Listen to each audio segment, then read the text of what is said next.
From the campus of the University of Utah in Salt Lake City, the Utah Debate Commission welcomes you to the 3rd Congressional District Republican Primary Candidate Debate.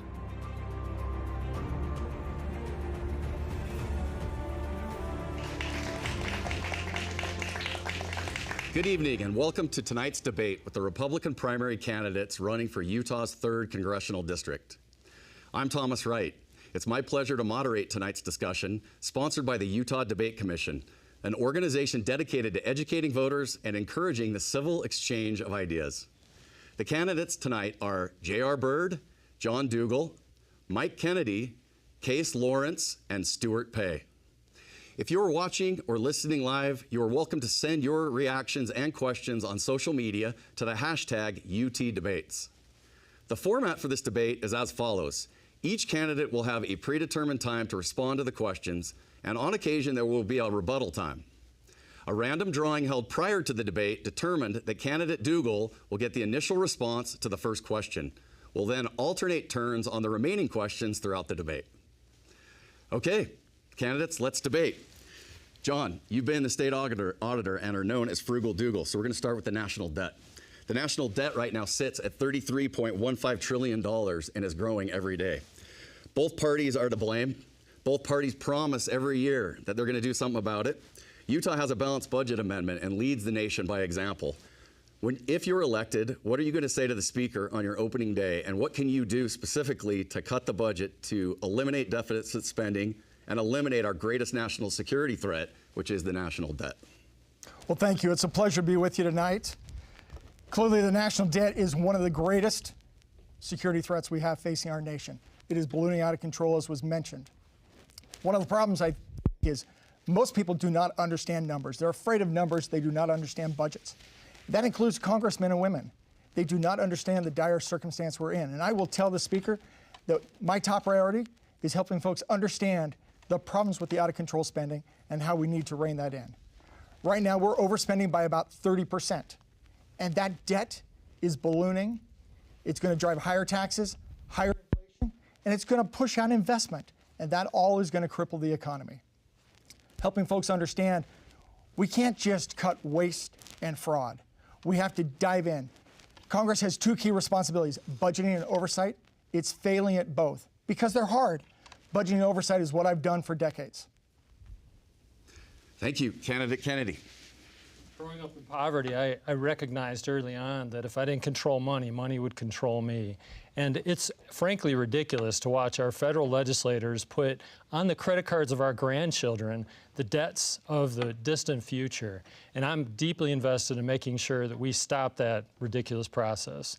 These omnibus bills that nobody even has a chance to read, I will vote no on every omnibus bill that comes to me that I don't even get a chance to read. These are 1,000-page bills and people are given less than 3 hours to read them. The answer is no when that happens. In addition to that, as a doctor, I've lived within Medicare and Medicaid. 2 are the primary drivers of our national debt as a professional for 25 years. I know where the fraud, waste, and abuse are in those systems, and I know also that we can preserve the high-quality care that we've all come to expect from those programs, and at the same time, get rid of ancillary spending that does not improve the health of people. And I'd love to roll up my sleeves and actually work on that vital national interest.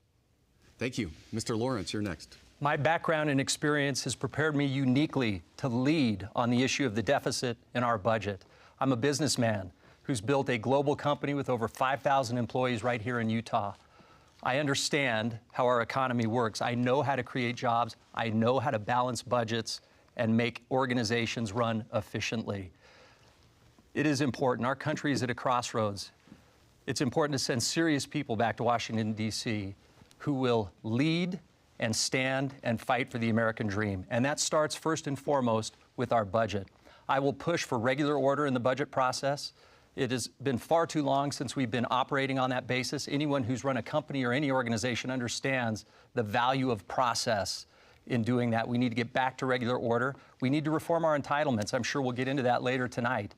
And finally, we need to end big government giveaways in the form of these big aggregate spending bills and student loan forgiveness. All of these are immoral and wrong. Mr. Pay. As a lifelong resident of As a lifelong resident as one born and raised in the Wasatch Front, I learned the value of a dollar a long time ago. My parents taught me to be judicious with how I spent and work hard for every penny I earned. When we talk about the debt that Congress sees, it's because the men and women who make up Congress today don't feel that. They don't feel the needs of the average American or the average Utahn or the average member of the 3rd Congressional District. We need people who go to Congress and stand tough, who will drive us back to transparency and openness about the budgeting process. The last time we had a balanced budget, Congress was made up of approximately 70% veterans. These men and women had a shared experience and a shared set of values that allowed them to work together to make our government work. Today, we're down to 18% veterans in Congress. As a result, we have a chaos caucus. They have no shared relationships, no shared values, no shared experiences. Those are the types of people we need in Congress. Thank you. Mr. Byrd. Yeah, did you know that our children will inherit $266,000 each in debt? That's immoral and that's wrong. Being a business owner and also being a mayor of my hometown, I've balanced a government budget and I've balanced a business budget, and I will work to balance the federal budget. You know, there's a couple of ideas that I've had. First of all, we need single subject legislation. This is something that 41 out of the 50 states participate in. This is something that we need at the federal level. The other thing that I think, not that I think, but that I will push when I get into Congress is a legislation that will tie the hands of Congress and not allow them to work on anything else unrelated to the budget until the budget is passed. It's our #1 fiduciary responsibility, and it's something that we need to take serious. Thank you. I'm going to ask a follow-up question, a rapid-fire follow-up question. Mr. Dougall, what's one thing you would cut to balance the budget? Department of Ed. Mr. Kennedy. Medicare and Medicaid are rife with waste. Mr. Lawrence. Unproven green climate schemes.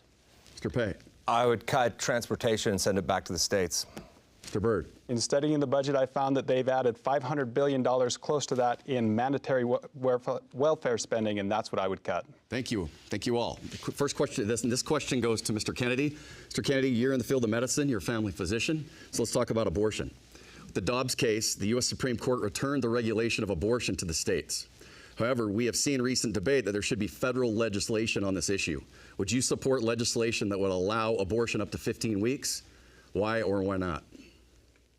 I have 8 children. I have 9 grandchildren. The 9th is actually going to be born in the next few weeks. I take care of children in my professional life. I've been doing that for 25 years now. I was second of 7 children and took care of my brothers and sisters growing up. I'm a pro-life person. I'm a pro-life professional. I'm a pro-life legislator. I've got a 100% pro-life record as I've worked through the state legislature, and I believe Utah does it right. The reality is we should support women in making the choice to keep those babies. And if they don't feel like they can keep those babies, then we need to provide them support that they can put those children up for adoption. In this case, the laboratories of democracy are the right place for this to happen. For the past 50 years, we've lived under Roe v. Wade. And with the Dobbs decision, states have a chance to innovate. And I'll admit, some states are doing this terribly wrong. Utah does it right. We allow abortion with rare exceptions, but I'm a pro-life legislator and will do everything in the federal legislature to promote life. Mr. Lawrence. I am strongly and unequivocally pro-life. I was grateful for the Dobbs decision in June of 2022 that overturned Roe v. Wade after 50 years of having this decision at the federal level. And yes, the Dobbs decision moved that authority, that abortion restriction authority, back to the states. But more importantly, it took it out of the hands of the judiciary and unelected judges and gave it back to the representatives of the people, including Congress.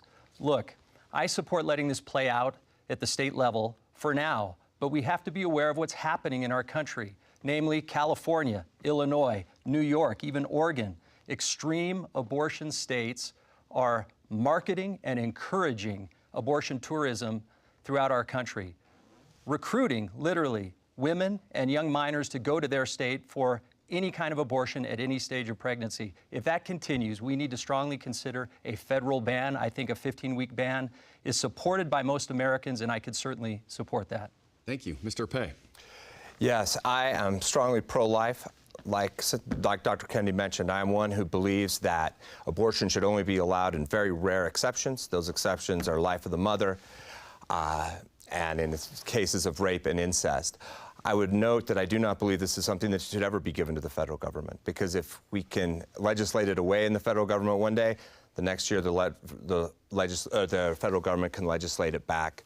Abortion, and like so many other things, should be the bailiwick of the states. We cannot allow the federal government to run our lives. Supporting federal bans of abortion would be nothing more than growing the federal footprint in our state. That is something that we all know is not something we want. We all deal with federal regulations on our public lands and other federal regulations in our businesses. We can't allow this to start with our private lives and things like abortion. So I would not support a federal ban on abortion. Thank you. Mr. Byrd. Well, I'm proudly pro-life. And, you know, when it comes to abortion, this is a very delicate issue. I do not support abortion being a form of contraception. I do realize that there are certain situations where in the life of the mother and rape and incest and those extraneous circumstances that may be allowed. And I feel for those women that find themselves in those circumstances. I'm so grateful that we have Pro-Life Utah and Susan B. Anthony and other organizations that do a really good job to support those women making that choice and helping them through that situation. I'm grateful that Roe versus Wade was overturned and that decision went back to the states. I feel like Utah does a great job with the abortion issue, and I think at this moment in time it needs to be left with the states. Thank you. Great. The final response on this question goes to you, Mr. Dougall. Thank you. I'm staunchly pro-life. And no, I do not believe there should be a federal ban on abortion. Our federal government is one of limited powers, with everything else left to the state and the people. We've spent 50 years as a Republican Party making the case that this is a state issue. And now the Supreme Court rightly returned it back to the states and to the people. I think those that are continuing to push it at the federal level will ultimately end up with a California-style pro-abortion plan and policies. We should fight that, and we should keep it at the state level. Thank you. Mr. Lawrence, this question goes to you. You're a CEO, and on your website tout that you're a problem solver because of your business experience. So let's solve the problem. Housing affordability is the #1 issue for likely voters in Utah, according to a recent survey by Sutherland Institute. The median price has increased from $305,000 to $535,000 since 2018. Did government at any level contribute to this problem?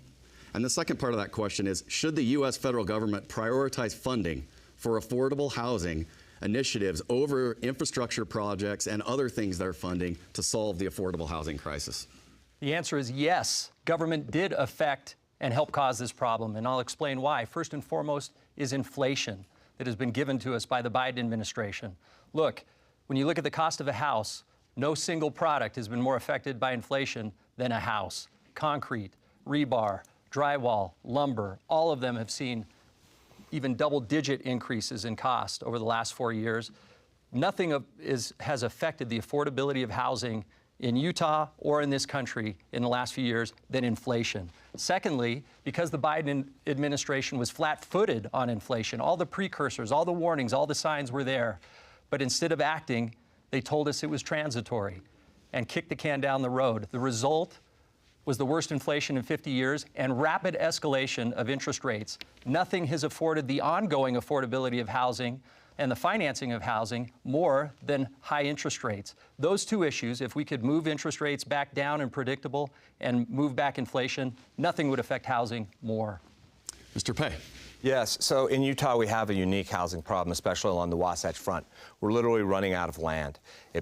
Obviously, when there's less supply, prices go up. So there's things, and while Mr. Lawrence may be correct that nationally we've had housing prices have gone up, they've gone up much faster in Utah, and we are facing some special problems. As one who has a daughter who's not far from looking for a permanent house, this is a key issue to me. There are a few things I think the federal government can do. Number one, I think we can get government back from get land back from the federal government that we could use to put land back on the market for development and for more homes. It would put more supply, which would drive prices down.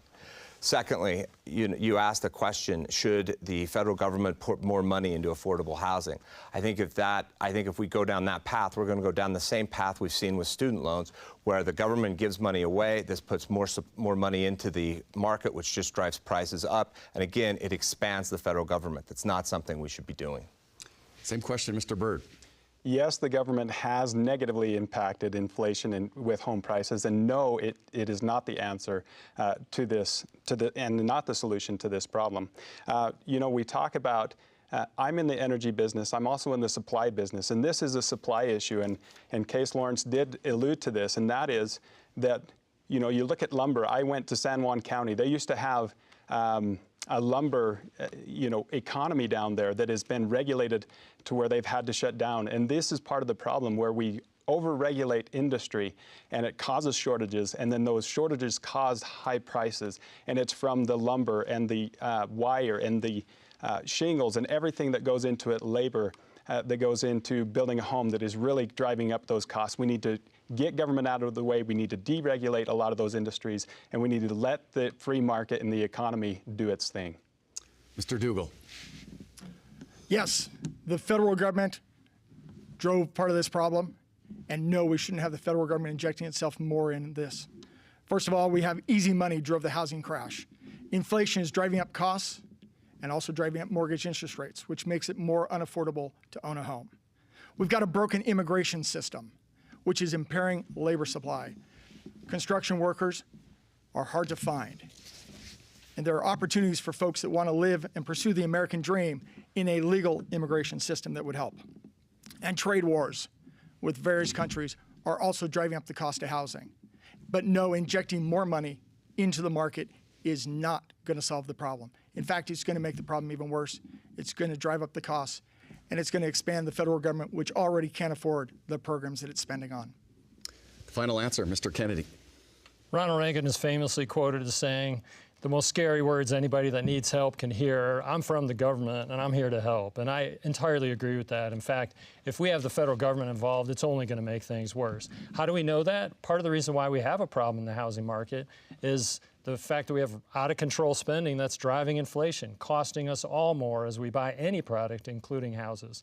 So how do we work on that? Rein in out-of-control spending, which I'm deeply focused on. I think that's a vital component of what we should be doing in the federal legislature.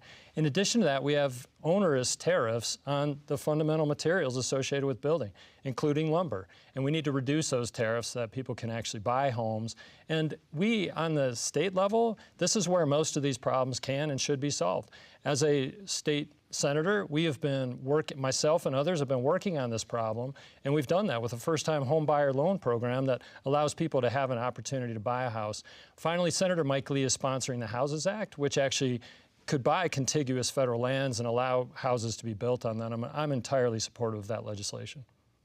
So I'm going to ask a follow-up question. Mr. Lawrence, what's one thing specifically you can do if elected to Congress to help solve the affordable housing crisis? What's going to be your focus, something that you can effectuate? Be a budget hawk and cut reckless spending. Mr. Pay. Reform immigration so we can get a better labor force to build our housing market. Mr. Byrd. Deregulate and get government out of the way. Mr. Dougall. Cut spending. Out-of-control spending is driving up inflation. It's driving up the cost of housing. Mr. Kennedy. The overwhelming regulations associated with building and living in a house, those need to go away. This question will go to you, Mr. Pay. You served, I think, 12 years in the Army National Guard. Thank you for your service. Let's talk about Ukraine and Russia. Should the United States continue to provide military aid to Ukraine in its conflict with Russia, considering the potential risks of escalating tensions with Russia, the threat of Putin potentially invading a NATO country, and the broader implications of our relationships with China and Iran? Yes. The answer is yes. And the reason is, if we don't stand with Ukraine, if we don't provide them the weapons and ammunition that they need, then then the parade of horribles you just mentioned comes true. Right now in the world, we see a evil bloc, if you will, of Iran, North Korea, China, and Russia coalescing against America and its interests. The Ukrainians are on the front lines of that. They're being invaded by Russia. We should supply them those weapons and those ammunitions and the ammunition they need to hold the line. They've proven for the last 2 years that they can do that. And when the one time they failed the one time they struggled was when we failed to support them. Furthermore, if we don't do that, the Chinese and the Iranians will see the weakness that in America, and they will take advantage of it. Places like Taiwan and the Middle East will grow worse. Finally, when America is not proactive is when she suffers. Bill Clinton had a chance to get Osama bin Laden. He chose not to do it. As a result, we got 9/11 and 20 years of war. Mr. Byrd. This is a difficult situation, and I tell you, it pains me to see the death that's happening in Ukraine and even in Russia. We've been in a quagmire for 2 years. We've sent hundreds of billions of dollars to Ukraine for funding, and we're not moving the needle. In my research, I found several things that we could be doing that we're not doing in this conflict. First of all, we had a President Biden, who put a pause on LNG exports to Europe in the middle of this conflict. If we're not selling gas to Europe, and then who will? And it's Russia, and so we're indirectly funding Russia. I found that through loose sanction, Russia's also laundering oil through India and Greece that is being sold as refined products back to the United States and Europe. The third thing, we're still buying 12% of our uranium to power our power plants from Russia. We need to put massive sanctions on Russia. There's so much more that we could be doing to end this conflict, and that's what we need to do before we continue with unfettered aid. Same question, Mr. Dougall. National defense is the key reason for the federal government. Pretty much everything else can be left to the states and to the people. So when it comes to Ukraine, absolutely, we need to support Ukraine. Speaker Johnson was absolutely correct. I'd rather send bullets than boys. I don't want boots on the ground. But I also want to avoid European countries exercising and invoking Article 5 of NATO, where we come to their mutual defense. We need to stop Russian aggression. But in addition to that, we need to strengthen our industrial complex. We need to be able to have the strength to face whatever threat is coming, whether it's Russia or China. China is a great emerging threat. We're overly dependent on China. We're in a trade war with them, and yet we're not well prepared if we end up in a hot war with China. And so we need to step back and we need to refocus on what we're trying to do to make sure that our government provides national security. Because once again, spending is undercutting our military. Same question, Mr. Kennedy. A few years ago, Joe Biden, in a disastrous withdrawal from Afghanistan, sent a message to every dictator on the planet that it was time to move because the United States president was asleep at the switch. That's part of our problem. We have international wars because we have a president who's incapable of understanding the nature of what he does or doesn't do. So when it comes to the freedom fighters throughout the world, I'm deeply supportive of all of them. God bless them in their efforts. The United States of America is a freedom-loving country. But we cannot be the police officer of the whole world. We don't have the money to do all of this. Our grandchildren don't deserve us to rack up more national debt to support international wars that are not directly in our national security interests. When Ukraine needs help, we want to provide it, but you need to pay for it. And in that case, if they can't pay for it, we should seize Russian assets and make Russia pay for the mess that they've created for us. And I'll add to that, when it comes to Israel, I stand firmly with supporting Israel as well and selling them and Ukraine bombs, bullets, tanks, and medicines so they can prosecute their wars and survive. And finally, Mr. Lawrence. Our world is on fire. And the reason it's on fire is that this president and his administration have projected weakness and uncertainty on the national stage. That weakness is provocative. It's provocative to troublemakers like Putin, and as well as to China and Iran and their proxies. We need to counter that. We need strength and deterrence on the world stage, a strong American presence. Part of that formula for a strong American presence is supporting our allies abroad. Look, when we talk about Ukraine, we talk a lot about the cost, and we skip over talking about the cause. Their cause is just. They are freedom fighters protecting their homeland. I have been inspired by their courage and their resilience in the war against Russia. I don't believe in foreign aid. I believe in foreign investment in American interests. Future aid to Ukraine will be based on facts on the ground and how those affect American interests. I'm going to ask a follow-up question. Mr. Pay, the most recent funding to Ukraine bill was opposed by Representatives Malloy and Burgess Owens, and it was supported by Representative Curtis and Moore. How would you have voted? I would have voted yes. Mr. Byrd? I would have voted no. Mr. Dougall? I would have voted no. Mr. Kennedy? I haven't read the bills completely, so I'll have to reserve that until I read the bill entirely. Do I need to ask a follow-up? You certainly may. Mr. Lawrence? Yes. Thank you. One last question. If a NATO country is invaded by Putin, does it change your stance on the answer that you just gave? Mr. Lawrence? Or, I'm sorry, Mr. Pay. No, and I think we have to have a right to be able to explain why. If Absolutely no. Absolutely, it doesn't change my stance. Ronald Reagan was asked the same question in 1964. He was asked, should we support those who are taking on the Soviets at the time? And he said yes. He said the price of freedom has always been worth paying. He said that we have to make this choice and we have to move forward accordingly. America has not changed so much in 60 years that we're ready to turn our back on the cause of freedom. 3 times in my life I've been on the frontier of freedom. When you're there, you see it, you appreciate it, and you fight for it. 30 seconds to you, Mr. Burt. Thank you.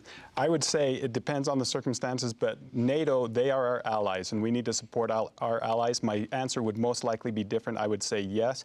The reason I said no on the Ukraine is because of the reasons I gave before. I cannot stand to see us funding this Ukraine and Russian war on both sides. We've got to do things different. We've got to use everything, every resource at our disposal, save sending our men and women there to fight, and we're not doing that.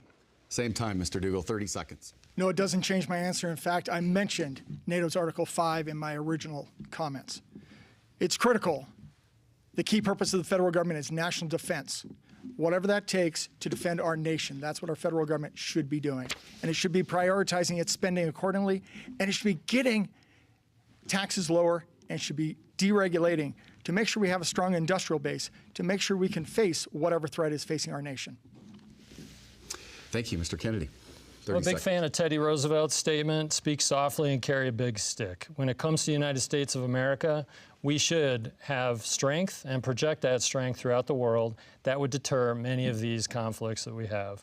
But when it comes to our NATO allies, we've agreed to support them. But that does not mean we send our young men and young women into conflict to give their lives for a foreign conflict that does not directly implicate our national security interests. Europe should step up and perform in this way, and we can support our NATO allies without the blood of our young men and young women. Mr. Lawrence. Yes. Projecting strength on the national stage, like I said, it's about standing with our allies. It's also about honoring our treaties, including Article 5 of NATO, which would require us, as a good partner and ally, to indeed enter that skirmish. That's why it's so important for us to be wise about the funding, support, military training, and aid that we give Ukraine now so that we can avoid and deter those possibilities later. Great, thank you. This question, the final question of the first round, will go to you, Mr. Byrd. After this, we're going to ask a question from social media to prove that we are listening at the Utah Debate Commission and we want social media interaction on the hashtag UTDebates. So that'll come up in just a second. Mr. Byrd, you come from an energy part of our state. You had a career in the energy sector. So let's talk energy. Utah coal production dropped to its lowest level in 45 years in 2023, stemming from the closure of 2 mines.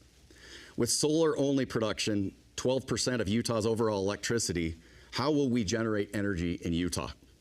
And second, this week, Wyoming officials broke ground on a new nuclear power plant right on the Utah border.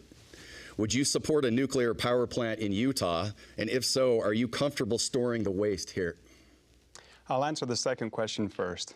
And that is, yes, I'm comfortable with having a nuclear power plant here in Utah. Look, we have one of the largest uranium deposits in the state and in the nation here in District 3.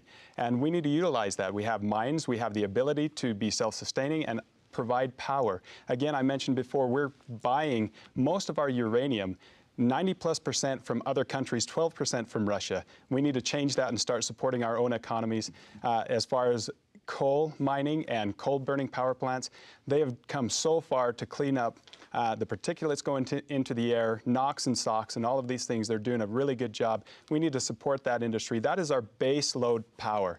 You know, the renewable industry is great, but the problem is we need, when that is available, it's usually during the day, and our peak times is during the night and in the mornings when we need this baseload power, and we need to support those industries that support our baseload power for our grid. Mr. Dougall. Absolutely. Americans demand reliable, affordable energy, and that's what we should be providing. We need a free market with all of the above energy solutions, whether that's green solutions like you mentioned, or traditional sources that are reliable. I also support nuclear, the traditional form as well as the new form coming out of Wyoming. And yes, I'd be comfortable storing whatever waste, because at the end of the day, as was mentioned earlier, one of the other key things is energy dominance is good for global security. So we shouldn't just be providing energy locally to our own communities. We should be supplying the world with that energy, making sure that they're not dependent on Russia or China. Mr. Kennedy. American exceptionalism, as with most things, is the answer to this question. The reality for us in the United States of America, and particularly with our good people in Utah, is we know how to use these resources, coal, oil, natural gas, and nuclear, in a safe and effective way that actually keeps our environment clean. There's nobody in this room within the sound of my voice that wants dirty air and dirty water. And so we need to turn this over to the good people of Utah and the good people of the United States so we can be dominant in our independence with energy. And when it comes to that, Yucca Mountain has generationally been a repository for nuclear waste. I am a big fan of nuclear. We do have uranium stores. We also have waste products that we can put in Yucca Mountain. And finally, we have vast tracts of federal land. We could build many power plants all around Yucca Mountain and dispatch that energy all over the country in a clean and effective fashion so we can be energy dominant and independent. Same question, Mr. Lawrence. I believe in an all-of-the-above energy policy that would include clean nuclear energy and certainly also includes coal energy. Just a week and a half ago, I was down and toured the Huntington coal power plant. It is run responsibly, efficiently, and it is a valuable asset to our state that we should keep in action and keep in operation.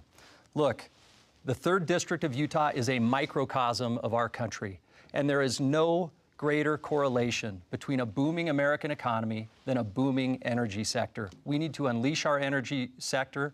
That includes the frontier, which is rare earth minerals, of which Utah has rich resources, and we need to lead out in producing and developing and accessing those rare earth minerals for our new economy.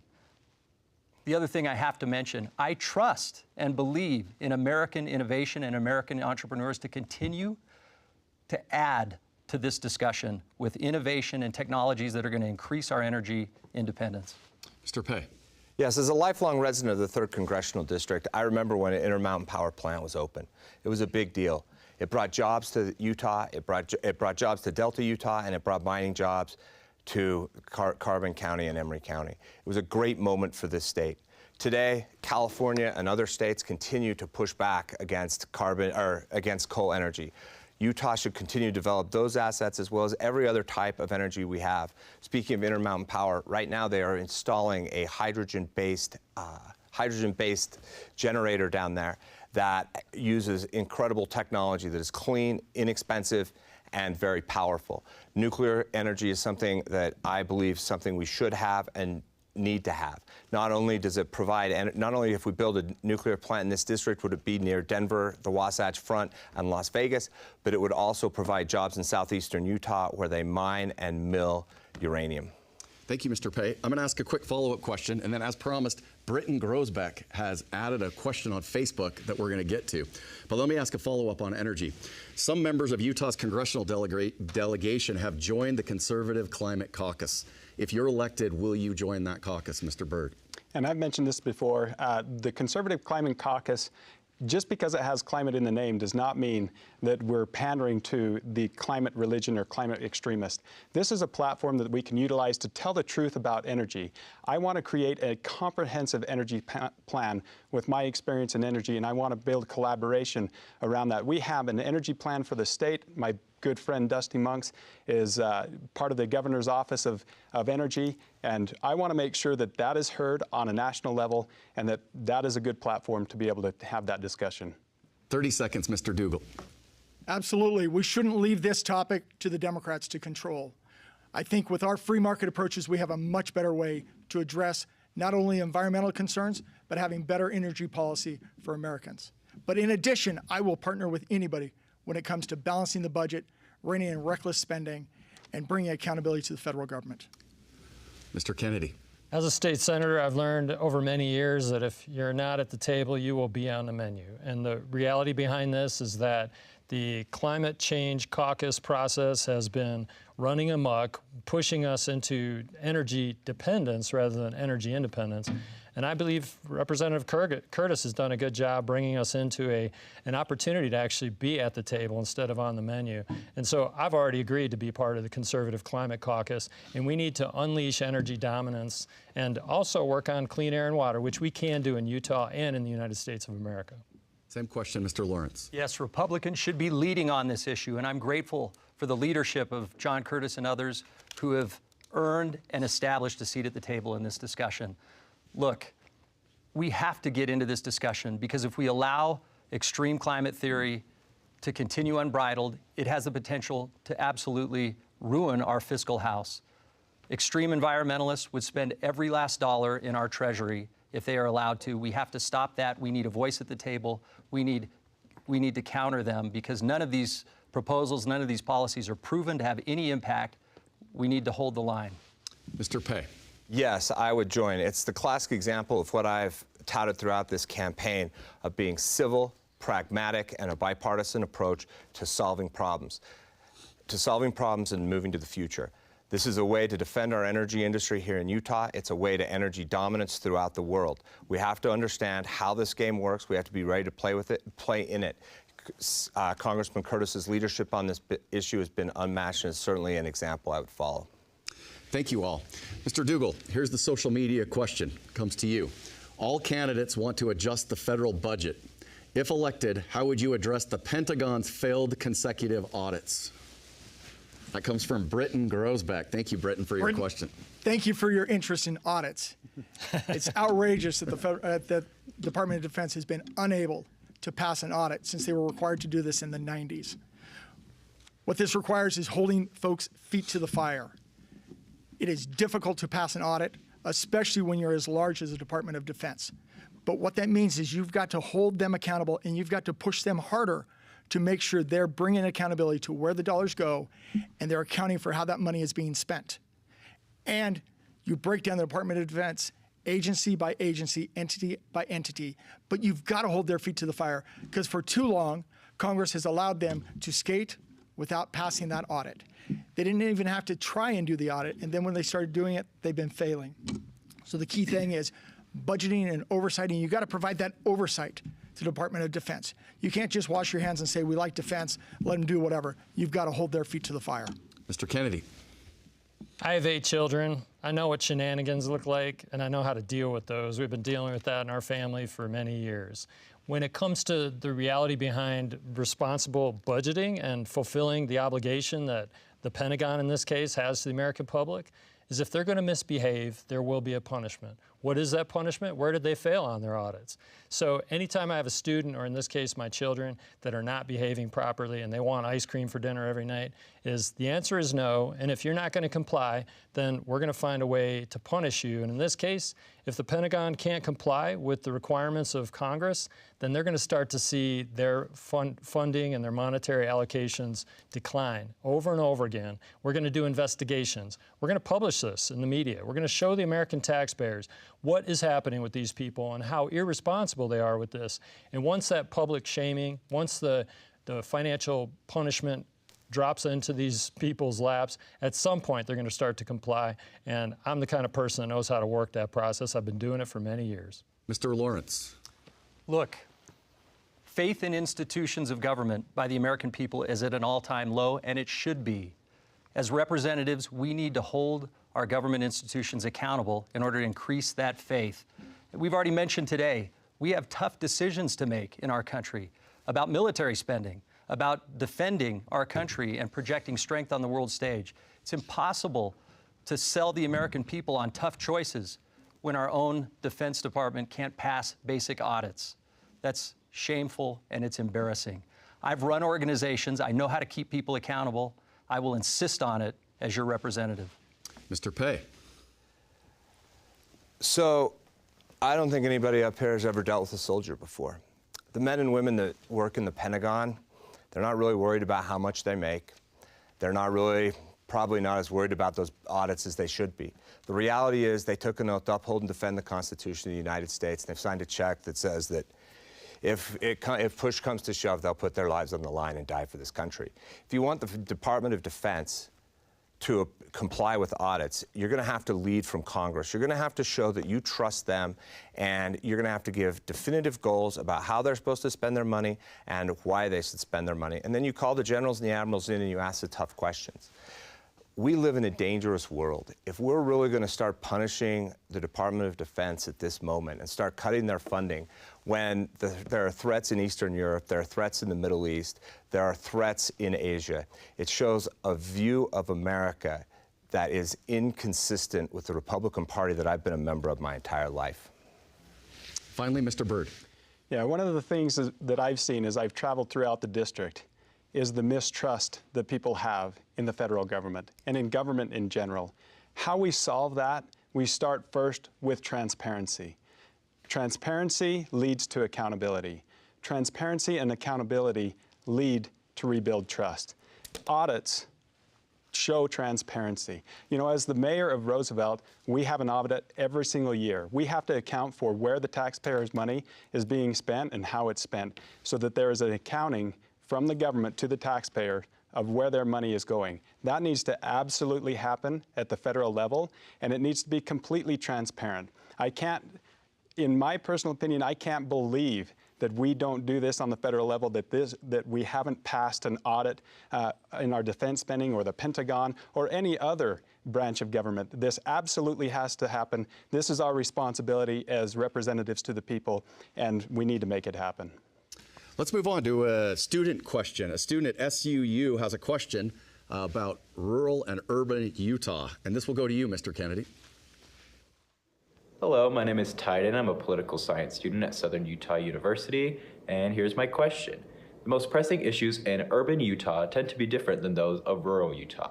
How do you plan to effectively lead both rural and urban areas of the state while balancing their separate and sometimes conflicting needs? I've been in public service for a long time, and it's been my pleasure to be a state senator and work on rural and urban issues. And the way to do that is to build consensus, to come to understand what the issues are. And it's been my privilege to go all over this state, and also particularly for this race, all over Congressional District 3, and come to know the issues that the people confront. And I really enjoy the sit-down visits in people's living rooms, the sit-down visits in the local restaurant, to talk about what those challenges are, whether it's rural or urban areas. And as somebody who's been in public service and had the opportunity to try to build those coalitions, recognizing that there are competing interests, I have a great deal of affection for all of the people in this district. In fact, the state of Utah, these are great people. It's the greatest asset we have in this state is the people. Our lands are beautiful and full of resources, but the people are the greatest resource. As your congressman, I will always listen and work to understand and work on all of the issues that we confront. Mr. Lawrence.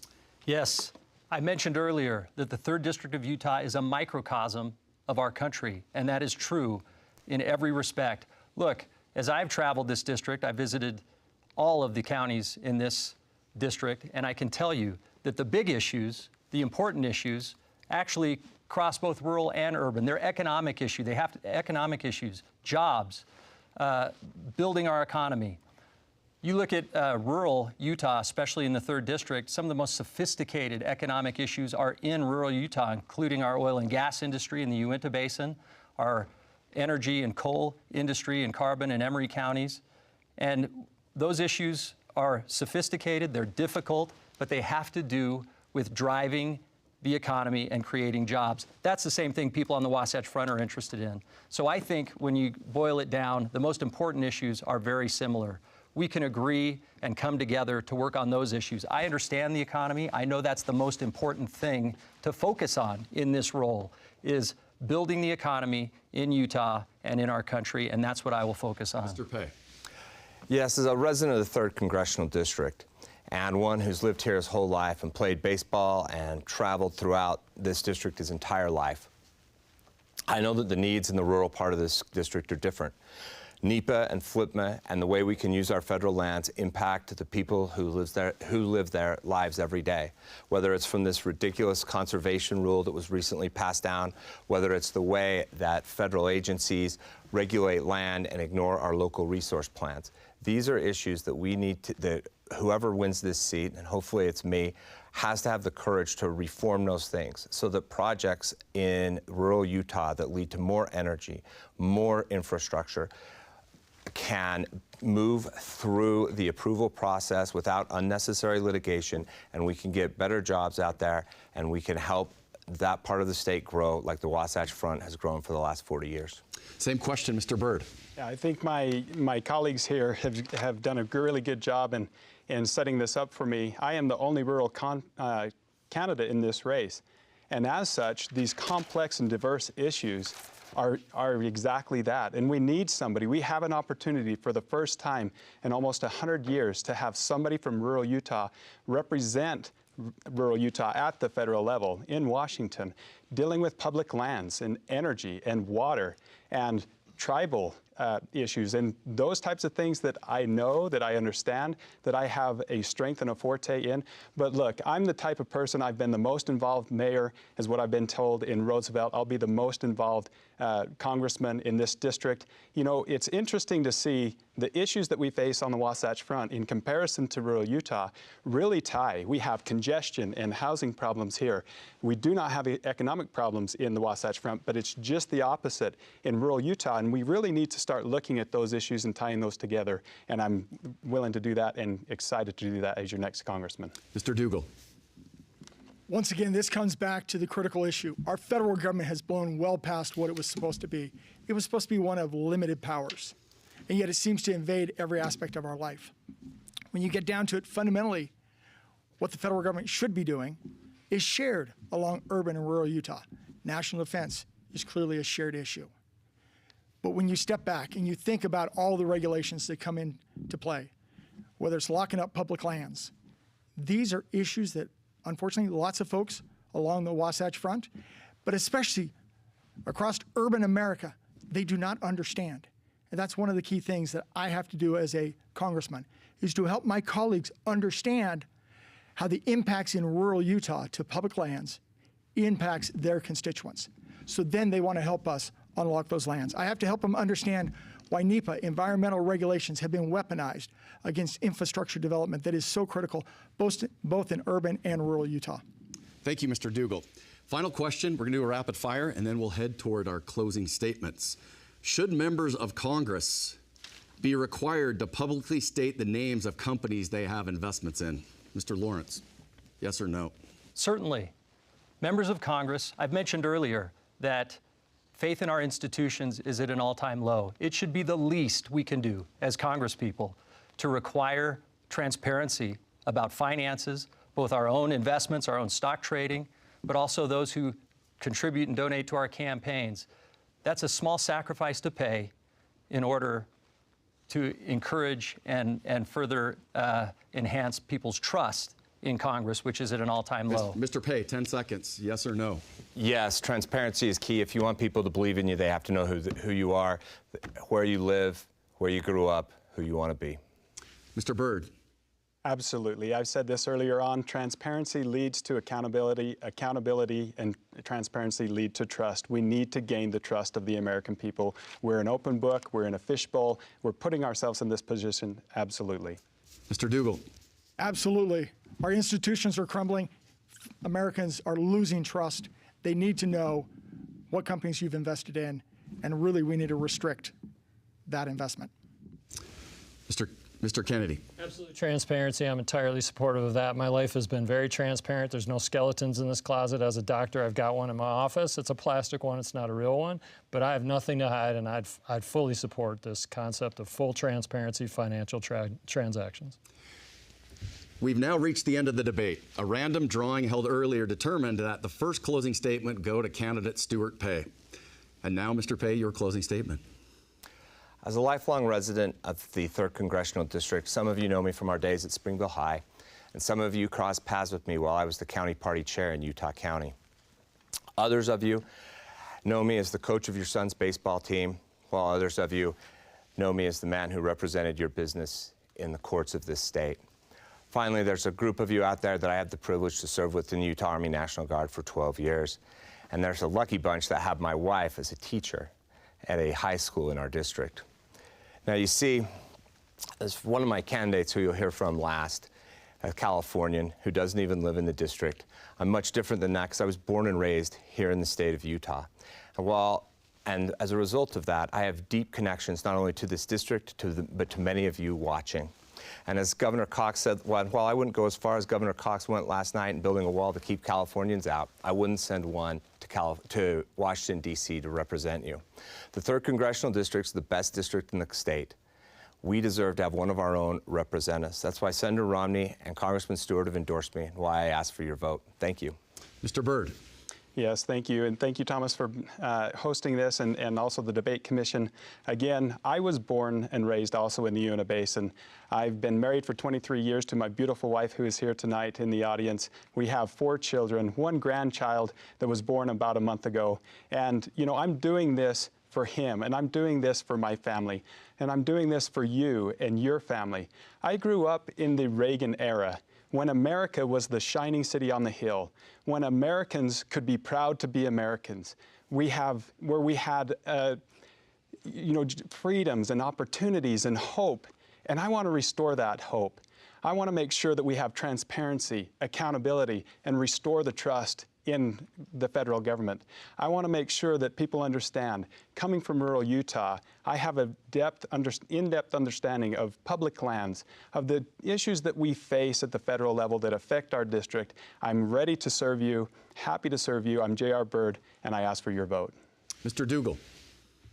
America is a grand experiment, founded on the idea that we're all free to pursue life, liberty, and happiness. Unfortunately, almost 250 years later, our federal government is racing out of control. Dysfunction, crushing debt, and a disdain for the rule of law. Political violence is unacceptable, and we all remember what took place on January 6th. We should never forget the horror that we witnessed, and we should never excuse that bad behavior. Will that grand experiment fail under our watch? I believe America needs more than an agenda of vengeance and retribution. We're too great a nation to settle for that. We used to be the party of big ideas. Sadly, not today. But today we need big ideas more than ever before to restore America to that beacon of hope and opportunity for the future. I'm John Dougall, Frugal Dougall. I ask for your vote. Thank you. Mr. Kennedy. I'm so grateful to be the father of 8 children, and my 9th grandbaby is going to be born in the next few weeks, and I'm totally excited about that. The United States of America is at a critical juncture, and I want to make sure that the United States is what it should be, the greatest nation in the history of the world, and I want to fight to preserve and protect that. The reality for me is over my years, I've learned a lot of things. As a doctor, I'm a trained listener and healer. As an attorney, I'm a trained advocate for justice. As a small business owner, I know how difficult it is to make payroll under onerous government regulations and taxation. And finally, as a state senator, it's been my privilege to demonstrate that working together, we can solve any problem. If you hire me for this job, and I'd be honored to have your support, I don't need training wheels for 18 months to get me going. I've actually done the responsible and important work that we would expect in Utah. I've passed complex legislation under civil and thoughtful constraints and worked with people to make things happen. I'm Mike Kennedy, and I'd be honored to have your support. Mr. Lawrence. I don't believe politics should be a career. I don't think that's what our founding fathers intended. I think instead they envisioned us going out, gaining experience, gaining wisdom, and then in due season coming back and giving back to our country through elected office. That is the spirit of my candidacy. I am a businessman who's been on the front lines of every economic crisis of our generation, including the Great Recession and the COVID shutdown. And through all of those, I've solved problems and come out standing up. I'm asking for you to send me and that experience back to Washington, D.C. And if you do, I will make you proud. I will represent the 3rd District on the national stage with honor and with skill. I'm asking for your vote and your support. Thank you. Thank you, candidates, for participating tonight and for your dedication to public service. Election Day is Tuesday, June 25th. Contact your county clerk if you have any questions about making your vote count in this election. We greatly appreciate PBS Utah for donating the production facilities to broadcast this debate. We are also grateful for the Larry H. and Gail Miller Family Foundation, Zions Bank, the George S. and Dolores Dory Eccles Foundation, and the Stewart Family Foundation for their generous support of the Utah Debate Commission. This debate and others from previous years are available online at utahdebatecommission.org. I'm Thomas Wright. Thank you and good night.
You guys want me at the podium?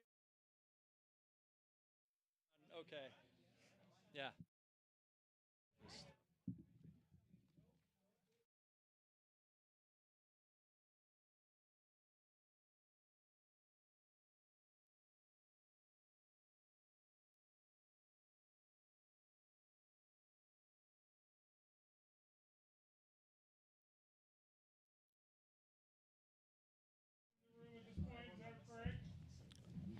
All other campaigns are gone, right?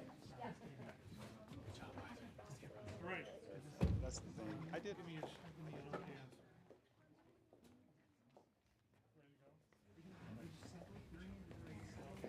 So we can begin now. Thank you. 10 minutes. Thank you for being here. Mr. Lawrence, there was lots of praise for Representative Curtis and his role in creating the conservative climate caucus and other things he's done for the district. What is one thing you would do differently as the representative of the 3rd District? Well, look, I think Representative Curtis has his passions, has his life experience that have kind of dictated some of his areas of focus back in Congress, including the Climate Caucus. Certainly respect that. I think it's important. I'm going to continue a voice at the table there. But I have my expertise and my unique life experiences, and so I'm going to pursue those.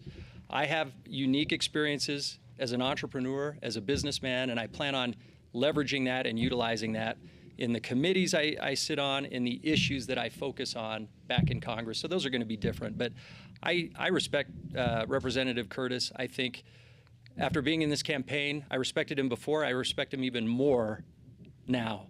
And understanding the relationship he had with 3rd District voters and the district, I think is just incredible. So I'm highly complimentary of Representative Curtis. Is there an issue tonight that didn't come up that you'd like to address or spend some time on? You know, I thought it was a great debate. I thought it was very well moderated by Thomas Wright. I thought it was generally civil. I think I won.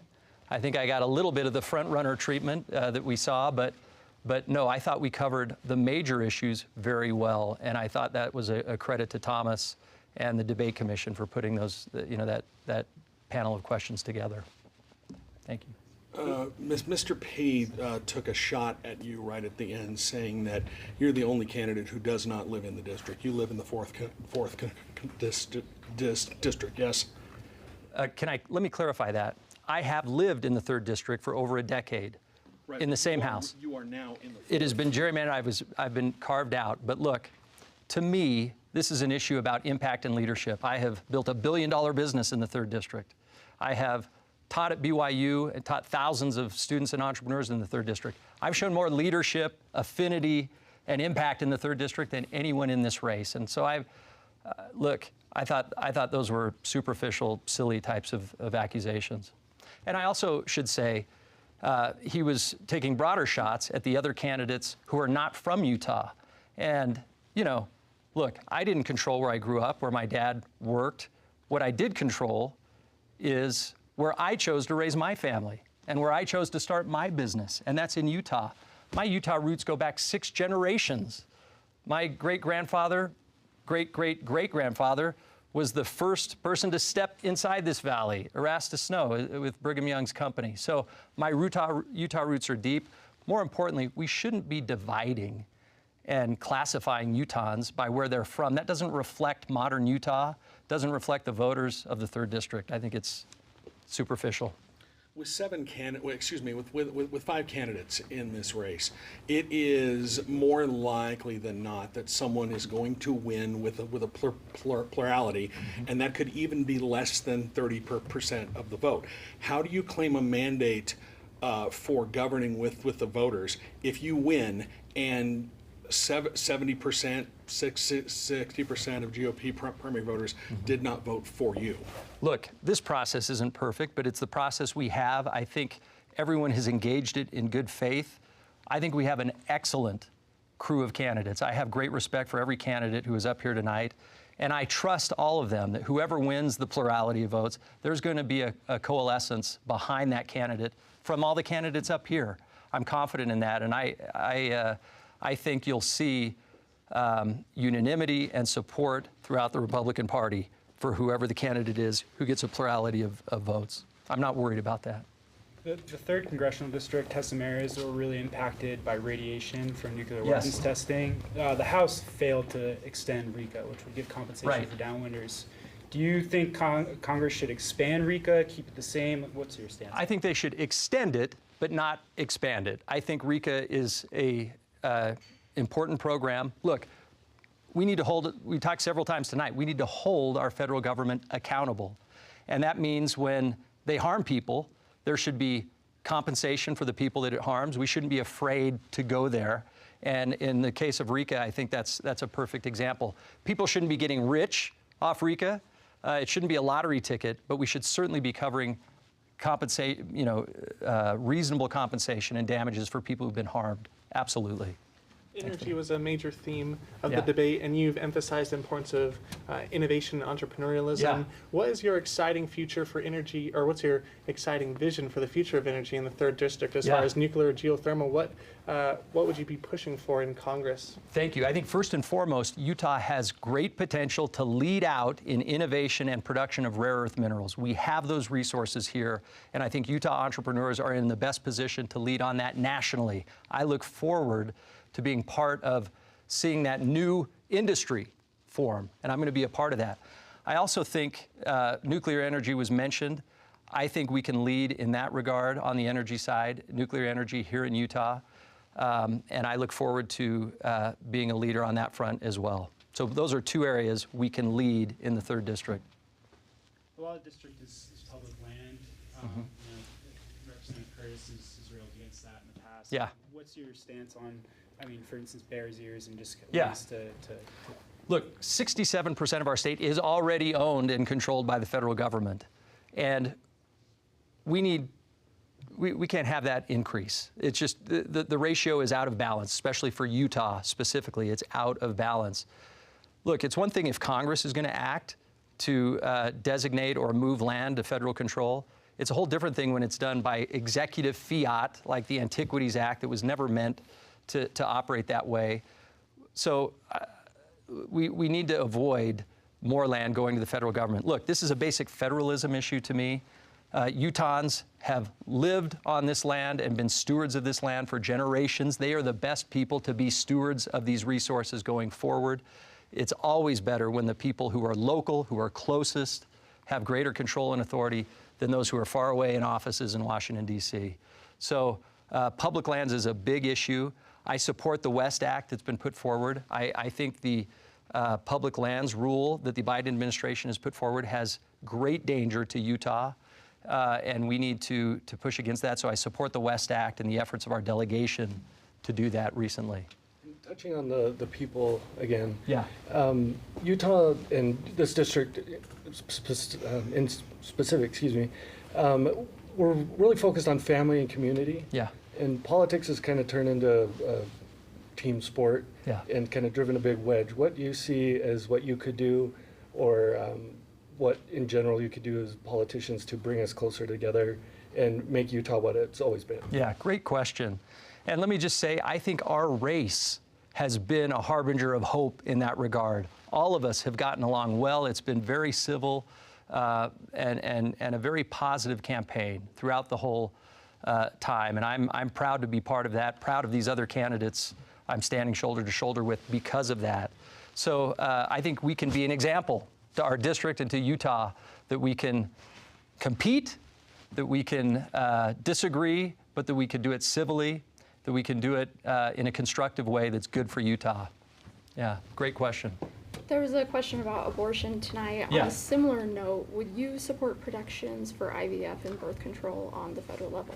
As a pro-life person, I think IVF is one of the most pro-life technologies and gifts that we have in this country. I would not, none of my pro-life principles mandate me feeling like we need to restrict IVF because of that. It has given life and created families for millions of people in this country. It's a marvelous gift, a marvelous technology. We need to protect it and continue it and make it safe. And on birth control? I have no interest in the federal government regulating birth control.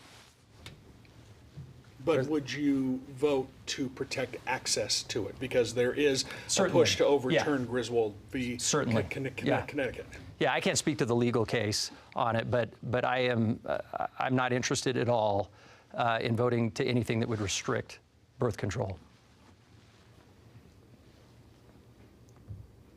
All done? All right, thank you very much. Thank you. Thank you.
staff in the room? We're good for that? Yep.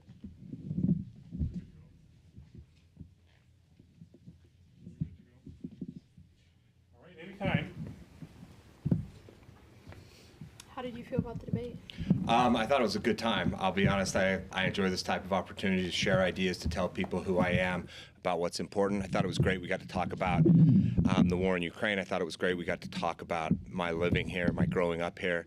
And I thought it was great that we got to talk about a lot of things that matter to the people of this district. You talk about your living here as you bring up residency. Why do you think that living outside of the district or not growing up in the district, why is that something to bring up in a debate?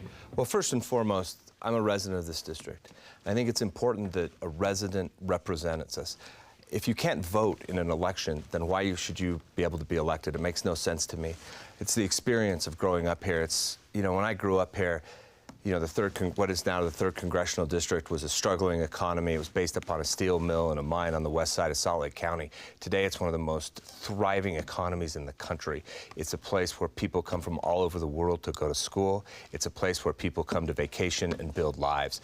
And someone from that district should represent that district. Those values, those experiences, that education, they matter in Washington, D.C., and there's no reason we need to go somewhere else to find our representative. Well, Blake Moore doesn't live in his seat. Is that a problem? I feel the same way throughout the country. If you want to name all the rest of them, I would give you the same answer every time. The House failed to pass the Radiation Compensation Exposure Act, and the Senate passed a bill. Would you support expanding RECA, which gives compensation to downwinders? A lot of them have been affected in that district. Or would you support just extending it?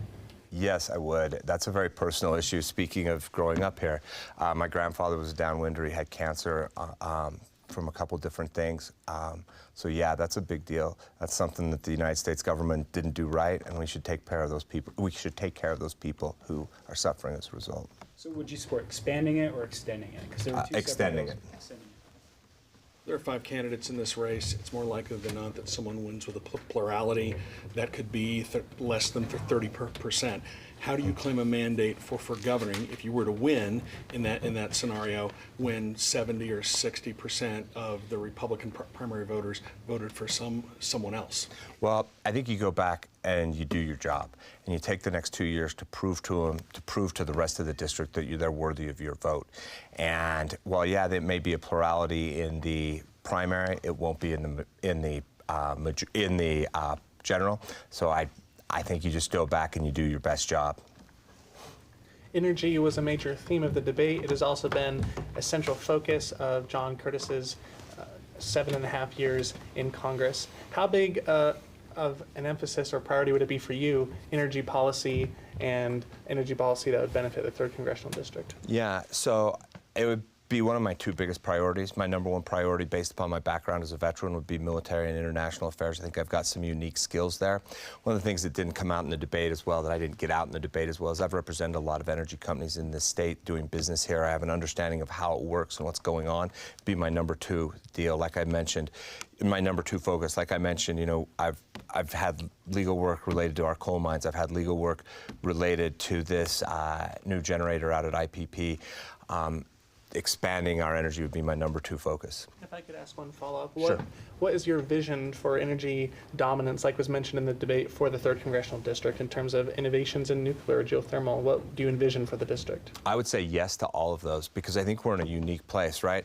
We've got everything from coal to wind and everything in between.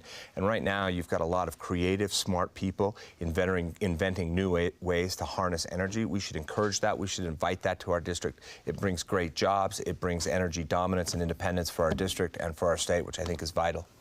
What do you see as a line for you on how far you're willing to go to support Ukraine and what's going on over there? I wouldn't send American boys there, American men. I get emotional about this issue, forgive me. But I would give them weapons. The answer tonight of we have to make the decision on the ground, Ronald Reagan rolled over in his grave when he heard that. Ronald Reagan supported the people who are willing to fight for freedom. And these people are, this isn't South Vietnam where it's a corrupt government and they're doing God knows what. This is a place where they fought the Russians for 1,000 years. We have a chance to make a difference right now by simply giving them weapons, and trying to make them pay, like Mr. Kendi explained, makes no sense to me. This is a country that's barely hanging on.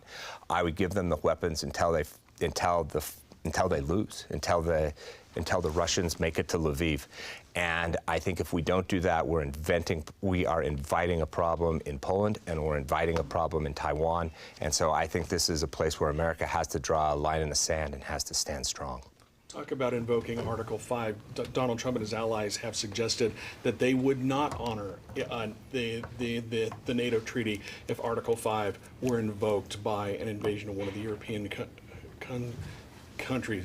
Would you agree with that, or would you push to honor the NATO alliance? So, having served with men and women who are members of those militaries, I would honor that.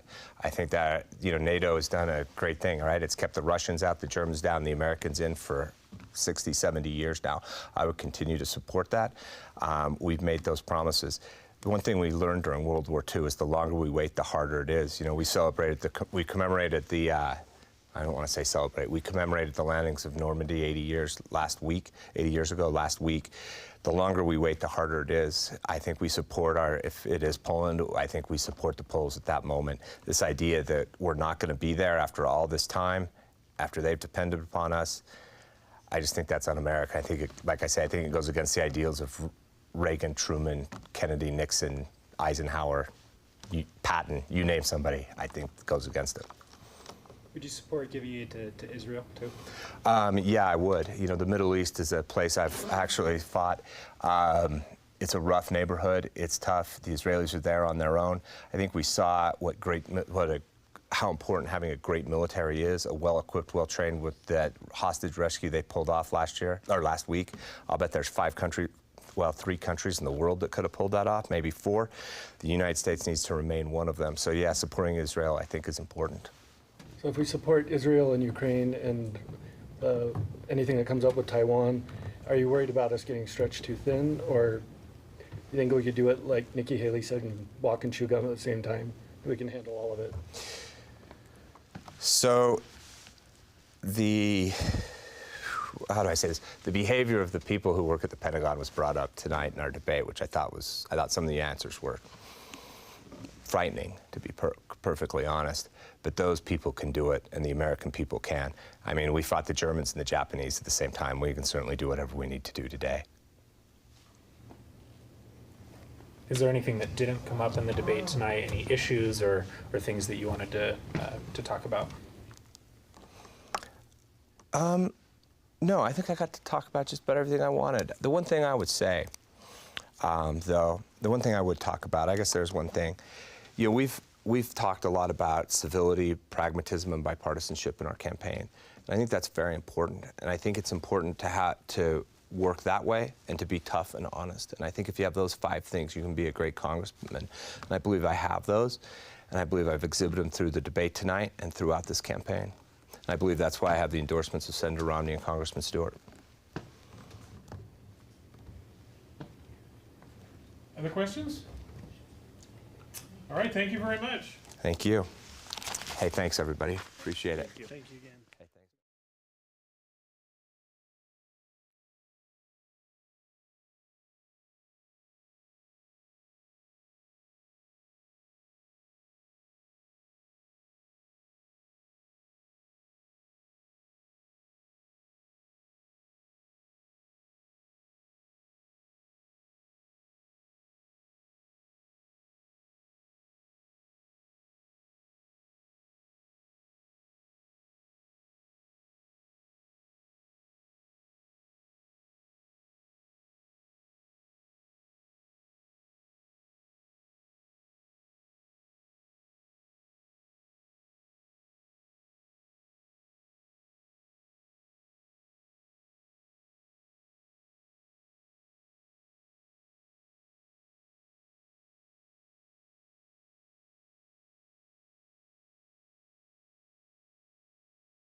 We're good.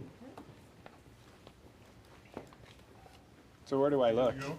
Just at you Hang on or just a second. whoever asked the question? Are we good to go? Okay, we can begin. Well, I've asked a similar question to each of the candidates. There's a lot of you in this race, and one of the major themes touched on by each one of you during the debate and in your campaigns is energy and Yes, sir. energy dominance. So I'm wondering, with your unique background, how you would differentiate yourself in terms of how you would benefit the 3rd Congressional District on the issue of energy. Yeah, having personal experience in energy, I think, gives me an advantage. Look, when we have presidential shifts as far as, from Biden to Trump, and the shifts in energy policy and how devastating that is to our economy as a nation, but really our economy in rural Utah, I know exactly what that does. We've gone through 3 major downturns in the economy since I started my business in 2007. And I've been able to overcome each one of those, but not everyone has. And that is so destructive. It raises energy costs. It raises costs for our nation, inflation, and all of those things.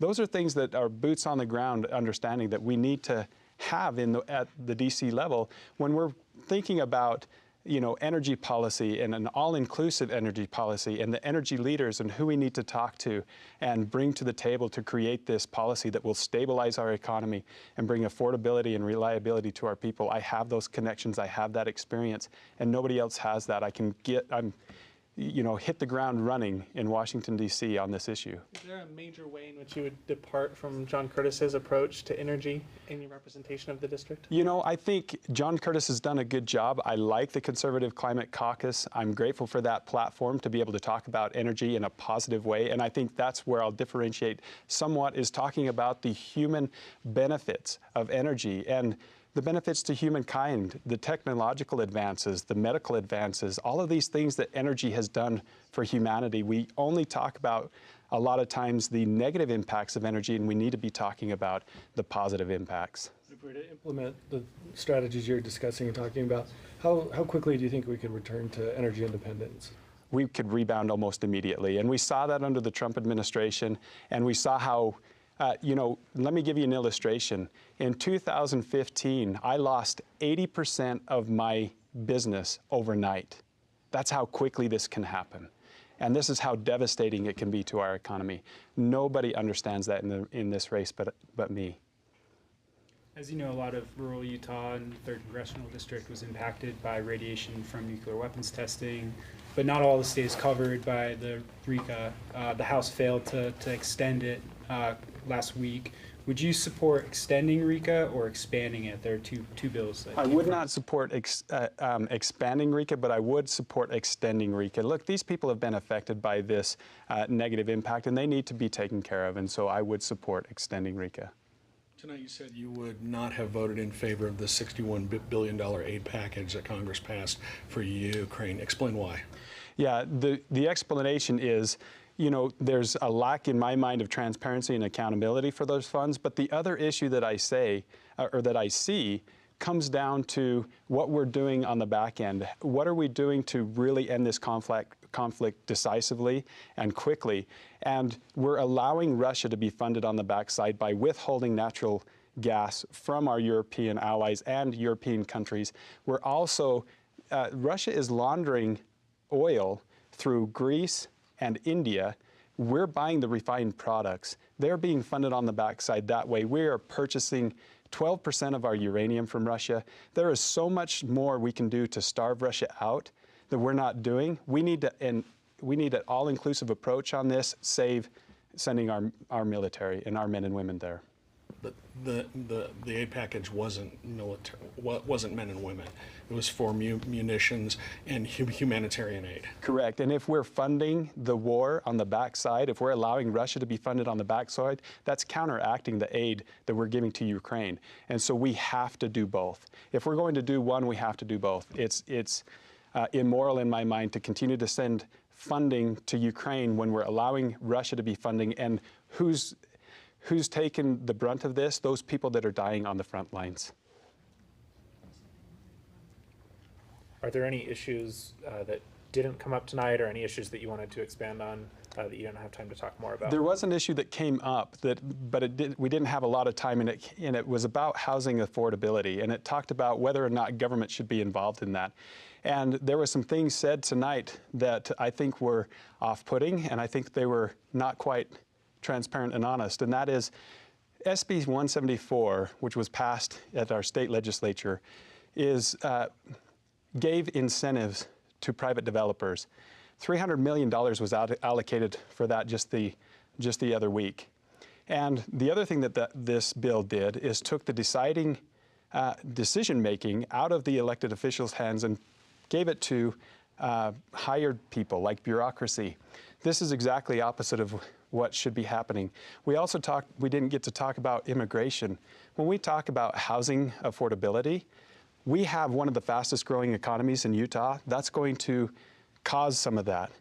But we also had immigration laws that were passed in 2022 that gutted E-Verify. So we went from employers with 15 employees having to utilize E-Verify to employers with 150 employees. This is basically opening the wall, just like Biden did, to immigration to Utah, which is exacerbating our housing problem. And then we've also recently passed a bill in Utah that gives in-state tuition to people who are coming over under the Biden policies at the border. This is another instance where we're incentivizing illegals and people to come to Utah that is exacerbating these things. And we have one of my opponents that voted in favor of all of those. What would you say about how you feel about keeping the culture of Utah what it is, as opposed to trying to join in with what the world's doing, or trying to fit in with the policies that are kind of the top of the trendy thing? Like, is there a part of Utah that's like, we like who we are, we want to keep Utah? I feel that way. Look, in the society today, we're moving so far away from our roots, and I think that's part of the problem with something that I mentioned tonight, and that is the American dream. There was a time in America when we were proud to be Americans. We should be proud to be Utahns, and yes, we have history that is not favorable in some circumstances, but we learn from those things, and we shouldn't try to cover those things up and get rid of our memorials. And we've got to maintain those monuments that really connect us to our ancestors and to the people that worked so hard to give us what we have. And we've got to stop that culture of forgetting and moving past that. We've got to remember where we came from, and I think it's important to do so. What monuments and memorials are you talking about specifically? Yeah, so some of them that I'm talking about is in the South.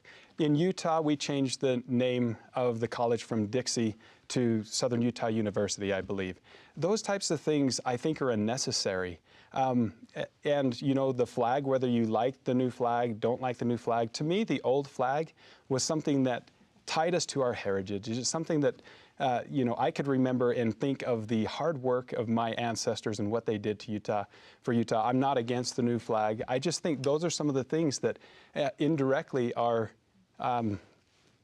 separating us from where we came from. So to be clear, you oppose the removal of Confederate monuments in the South. That's what you're saying. Well, look, those Confederate monuments in the South, as negative as they could be, there's something to learn from. Do they need to be memorialized in statues, or could they be in museums?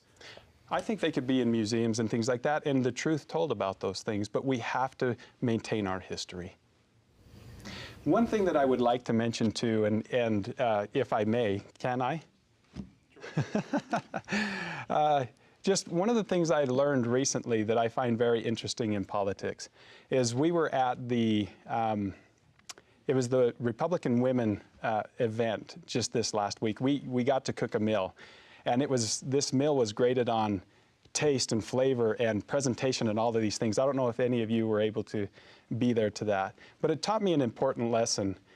Me and my companion, we actually had the best flavored meal there. The judges wanted to continue to eat that, but our presentation wasn't the best.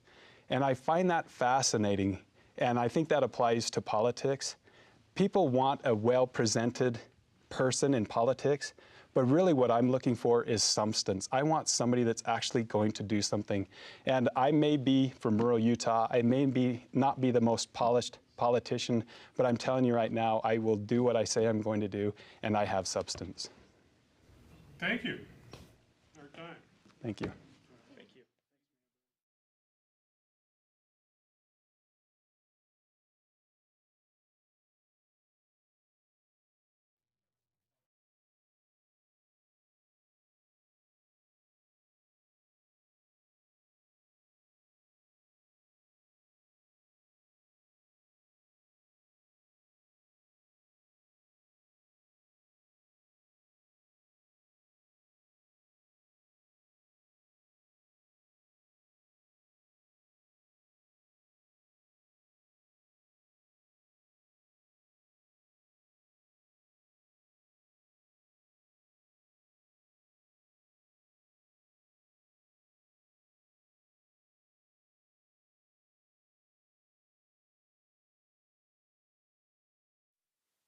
Hey, how are you? Sure. Dearly beloved. No. Okay, we can begin. Not quite.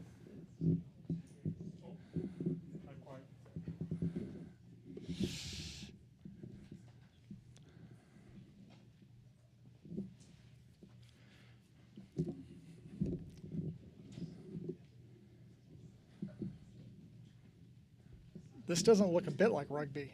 Okay, now we're questions, please.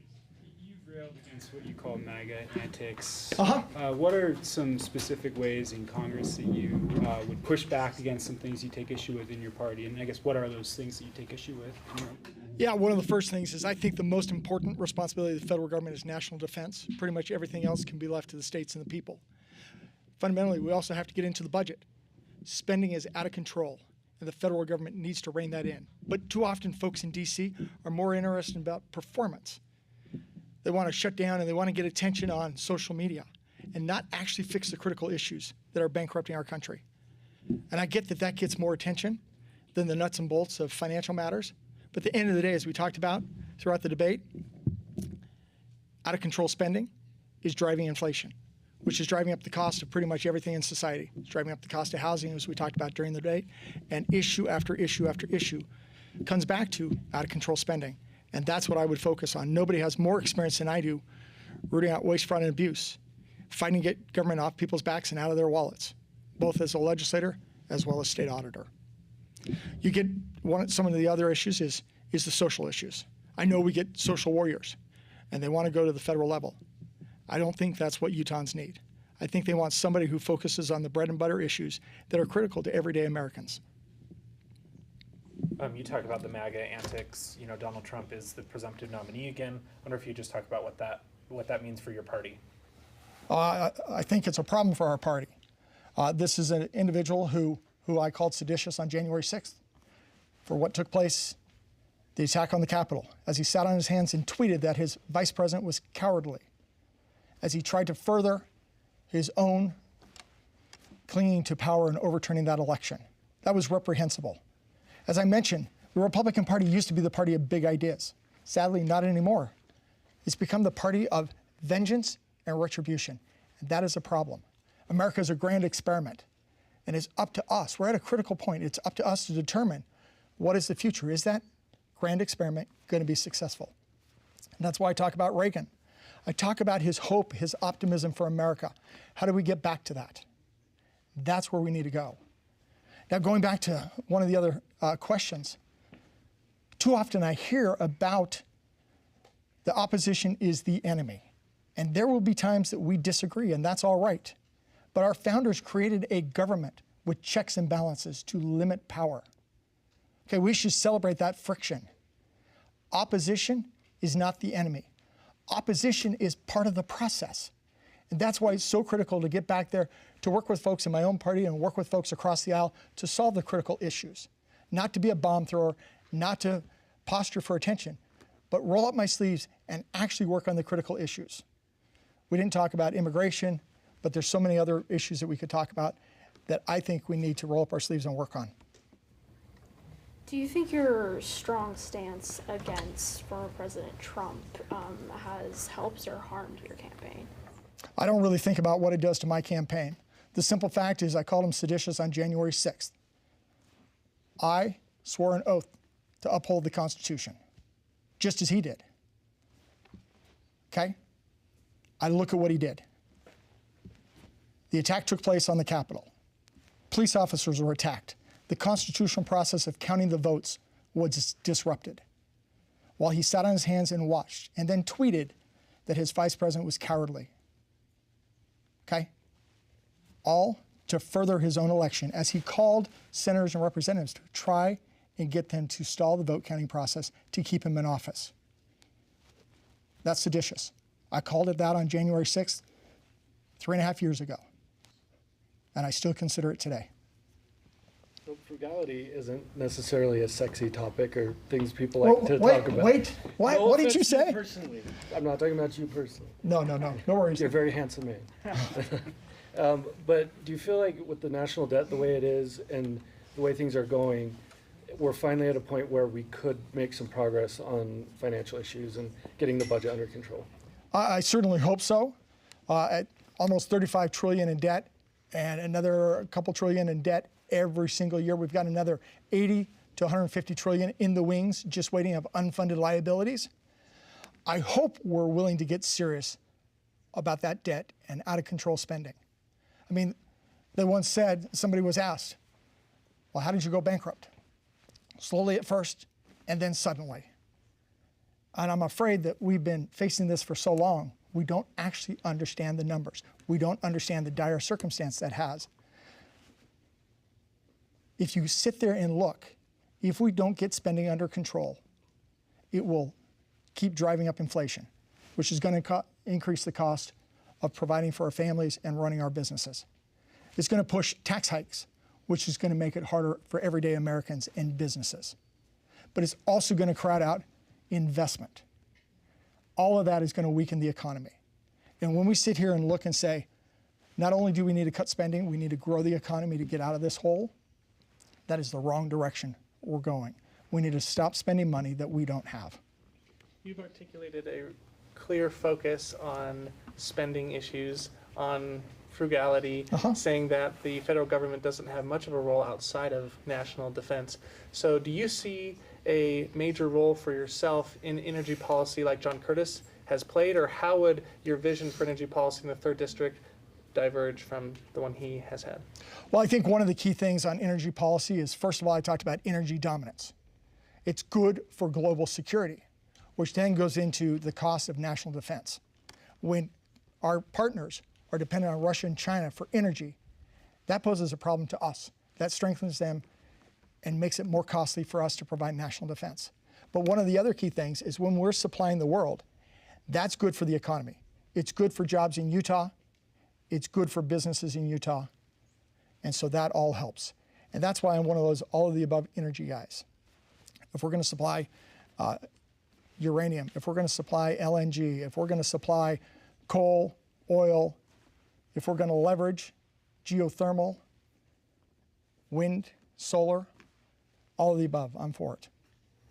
Back to the deficit for a minute. One of the biggest contributors to the deficit is the Trump tax cuts, which are set to expire at the are set to expire. Do you think that those should be extended? Yes, I do think those should be extended. In fact, at the time, I wrote op-eds in favor of Trump's tax cuts. Right now, when you look at tax policy, capital flows where it's rewarded and flees where it's punished. And we have a punitive tax system in Utah. We need to reward capital back to America. We've got businesses, because of regulations and taxes, that have fled offshore, and we wanted them to come back. I do not want us spending taxpayer dollars to bribe them to come back. I want America to have the lowest taxes, the lightest regulations, the freest market, so those companies choose to come here. But Brian, to your point, what that also means is we got to cut spending more than we cut taxes. We got to rein in spending. We can't just give away tax cuts and pretend like it's free money. We have to cut spending commensurately with that and prioritize. But most of those tax cuts flowed to those at the upper end of the income scale. They did not really benefit the lower and the middle class. So are you saying that you would like to continue that policy in order to reduce taxes and transfer that wealth up? So Brian, if those aren't extended, then everyday Utahns will see a tax hike. Everyday Utahns will see a tax hike. That's what's going to take place. And that's why it's so critical to extend them, especially when we live in a time like today, when so many Utahns are just struggling to put food on the table and a roof over their head. The problem is not taxes in America. Our taxes aren't too low. The problem is our spending is too high. We need to cut spending. The simple fact is, at the end of the day, the federal government is doing way too much. The federal government is supposed to be limited powers, limited responsibilities. But when you look out there, the federal government touches pretty much every aspect of your life. We sit here and we didn't really get into Social Security and Medicare and Medicaid. But on Social Security, it's slated to be cut over 20% within the next decade or so. Okay? I think Social Security, I think people's retirement is too important to trust to a dysfunctional Congress. I want to work with folks on both sides of the aisle to try and propose something similar to the 529 plan, to start to bring that closer to folks so they can invest some of their money into a state-sponsored plan, that they can actually see it as theirs, get it out of the hands of Congress so they can have a better return and a more secure retirement. But it's going to take thinking outside the box and not just doing the traditional process in that. When it comes to Medicare, I think we need to have patient-driven health care. I don't think we need more government bureaucrats running a better program at the federal level. I think we need to empower patients with their dollars to shop, because at the end of the day, they shop with their dollars more efficiently, more effectively. That's what we need to get to. That's our time. Thank you very much. Excellent. Thank you so much. Thanks so much again.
we can just pause a minute, I'll check the full room. We good to go? Alrighty, anytime. What'd you think of the debate? It's fun. I have a great respect for my opponents. They've actually been really great to work with over the past 7 months, and each of them bring certain skill set to the table. I think Utah will be well represented regardless of who wins this race, but I'd be honored if the good people of Utah support me. Is there anything that didn't come up tonight or anything that you wanted to expand or talk more about? Our border is out of control. It's ridiculous that for generations now we've neglected such an important issue. The reality is that the United States of America has put a man on the moon. We can secure our border, and I know that that's true. If it comes to technology enhancement that we need to give to the border agents so that they can secure our border, if it comes to finishing the wall, if it comes to allocating more resources, more money to this issue, we cannot continue to have millions of undocumented illegal individuals coming into this country. It jeopardizes our national security. It threatens the livelihoods of many people in our country. And I'm a big fan of focusing on the important issues of the day, and that's job number one, is we need to work on the border. The Biden administration has been asleep at the switch, and I'm focused on trying to make that better so that we can enhance our country's security and make sure that we're working on the things that are important to the people of Utah. For 3rd District residents and voters who have experienced lots of messaging on energy policy coming from Representative John Curtis over the last several election cycles, should they expect a shift if you are elected to office in terms of a focus on energy policy in the district? Energy independence and dominance is something I would focus on intently. The capacity that we have not only to generate our own energy in the state of Utah, building our economy, but also making Utah and the United States of America energy independent is not only good for us in our state, but also good for our entire country. And it reduces international threats, because when we're energy dependent, we don't need to send our money to potential enemies all over the world to buy their oil, as the Biden administration has done. So I'm greatly interested in leveraging all of the resources that we have in the United States of America, and also the Uinta Basin's outstanding. These people in the Uinta Basin, our Utah population, we know how to use coal, oil, natural gas, nuclear in clean and responsible fashion so that we can promote energy independence and dominance. At the same time, we keep our climate safe and secure. I'm an Eagle Scout. I'm a big fan of leaving the place better than I found it. And when it comes to that, we know how to do those kind of things in Utah. We can enhance technology and make sure these traditional versions of energy are used in a safe and effective fashion. The House failed to pass some sort of package to extend compensation for downwinders, a lot of whom live in the 3rd District. Would you support expanding the compensation package or just extending it? When it comes to that, as I've mentioned earlier, I read every bill that I get, and I've never read that bill. I don't know what was included in that. These downwinders were damaged by federal government exploding nuclear radioactive bombs and subsequently damaging not only their own personal health, but also their farms and their sheep herding industries that they had. And if that bill included the opportunity for us to at least try to make amends for these devastating impacts from exploding these nuclear weapons, then I would be supportive of that. These people have suffered greatly as a result of, frankly, the lack of knowledge that our federal government had of the impact, the long-term impact of these items. And as a healthcare provider myself, if these people suffered because of the mistakes of government efforts in the past, then they should be recompensed in an appropriate fashion. If this bill did that, and I'd have to check to make sure that it did, then I would be all for it. A lot of the state is not covered by the current compensation package. Would you support a bill that would cover the entire state? That depends on if the entire state, and I need to see the science, was impacted by the nuclear fallout associated with that. But that's where, as a doctor, as an attorney, small business owner, state senator, I love to take complicated items and try to figure out what the way we work forward on those things. So if the whole state had nuclear fallout that would impact their health in the form of thyroid cancer or lung cancer or other impacts, including emphysema or lung damage, you bet we should look at that. But I don't know how far, when you explode a nuclear bomb, how far does the fallout go? How big is the bomb? and when was it exploded and who was impacted. So I'd have to look at all that data, but I'm somebody who's capable of looking at complicated information and trying to find good policy as a result of that digestion of information and working forward on those things. Of the 5 candidates on stage tonight, you were the only one who would not answer whether you would have supported the $61 billion aid package to Ukraine because you said that you hadn't had a chance to read the bill. Don't you think that voters expect you to be following these topics closely enough to have? Brian, that's a great question. And if you've ever run a campaign, you have no idea then how complicated it is. I keep in touch with the complicated issues of the day, but I am focused on marketing my message and winning this campaign.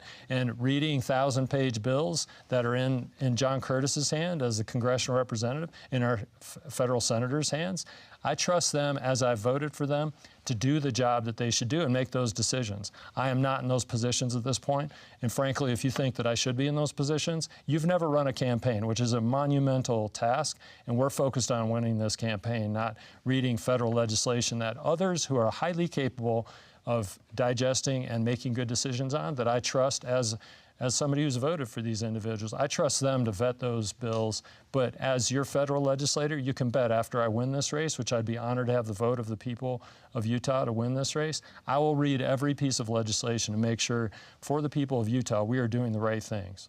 Are you suggesting that your opponents who did take an answer on that are coming from a place where they're... I would ask the question, Brian, if they've read the legislation that they're actually suggesting that they would vote on. And if they're saying yes or no to a piece of legislation that they've never read, then I would ask the voters of Utah to answer the question for themselves. Is this somebody that they would trust to go into the positions where they're going to vote yes or no on bills that they haven't even read? But Brian, did you ask them that question if they've read the bill or not? If you haven't, then you can go back and ask that question. But until I read a bill and understand it completely and make sure that it's right for the people of Utah, I'm not going to render an opinion on that bill. How would you feel, or would you trust using AI and certain new technologies to be able to digest those bills for you? Artificial intelligence has great possibilities as well as possible risks. The idea of using a machine to fly a plane, to use a machine to perform a medical visit, in this case, to use a machine to digest legislation and tell me the outcome. I've read science fiction books that suggest that we just turn everything over to the computers and they're going to tell us the answers to everything. I have great reservations about that. Frankly, the question suggests that maybe there are some out there that would like to turn all of our human circumstances over to computers. I'm certainly not a fan of that. The people would elect me, not some artificial intelligence algorithm, to go to Washington, D.C. And you can bet I will, with due diligence, digest every piece of information that's given to me and make sure we're doing the right thing for the people of Utah. Do you use artificial intelligence to write your articles? I do. You do not? Oh, because I'm not a fan either. Yes, and I actually thank you, because I do think humans have a purpose on this planet, and we can't turn everything over to some sort of algorithm and hope that it gives us the right answer. Because over and over again, I've found that when you program things in, you may or may not get the right answer out, and that's where we always have pilots in planes. I don't believe in my lifetime I'll ever get in a plane or in a car that is entirely driven by a computer. I don't believe that it's capable, at least at this point, of fully flying that, and it makes me very reassured to know I've got at least 2 pilots in the front of my airplane when I'm in the back seat of that airplane. I want them there because I don't trust that these computers necessarily have all the answers in case the electricity goes out and the computer can't think anymore, and all of a sudden we're in big trouble as passengers on that plane. So would you support legislation that simplified bills so they're not thousands of pages? In the state of Utah, we do that right. It's one-issue legislation, and I've been a big fan of that. A part-time legislature, I'd support that as well. Utah does it right. We do not pay excessive amounts of money to our state legislators. They're part-time legislators. It's a form of public service, and I've been grateful to do that. And in this case, one-issue legislation has been outstanding. It enhances transparency, and as you as members of the media see, it gives you an opportunity to focus in on where that bill is. When you've got 1,000-page omnibus bills that nobody even knows, including the media, what's in them, it presents problems for transparency in the case of the American people. They don't even know what their legislators are doing because, frankly, their legislators don't even know what's in those bills if they haven't read them. And I'm the type of person that will read every piece of legislation I get. And if I don't have a chance to read it, I will vote no. That's our time. Thank you very much. Thank you very much. Thanks, everybody. Thank you. Thank you. Hey, you're great.